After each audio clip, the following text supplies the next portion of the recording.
তো দেখুন বন্ধুরা, আগের ভিডিওতে দেখালাম যে সব ইডলিগুলো ভালো করে কিন্তু হয়ে গেছে। আর এই দেখুন মা দেখাচ্ছে আপনাকে উঠিয়ে উঠিয়ে কত ভালো তুলতুলে সফট একটা ইডলি হয়েছে।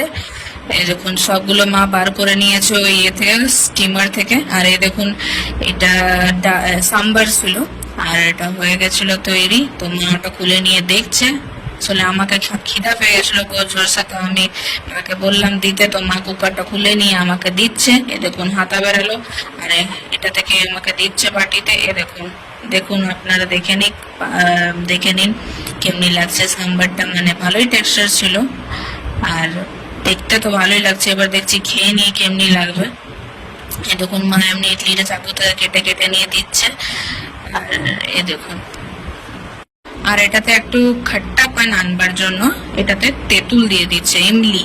তো তেঁতুলটা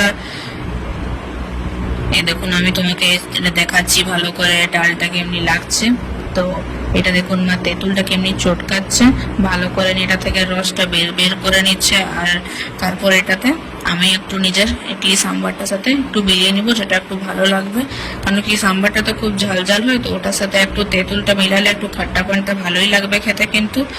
আর সেটা আমি মিলিয়ে নিয়ে তারপর চলে গেলাম কিন্তু খেতে। কিন্তু বহুত জোরসে খিদা পেয়ে গেছিল আমাকে, তো এটাকে আমি ভালো করে মিলিয়ে নিলাম আর চলে গেলাম টেবিলে নিয়ে।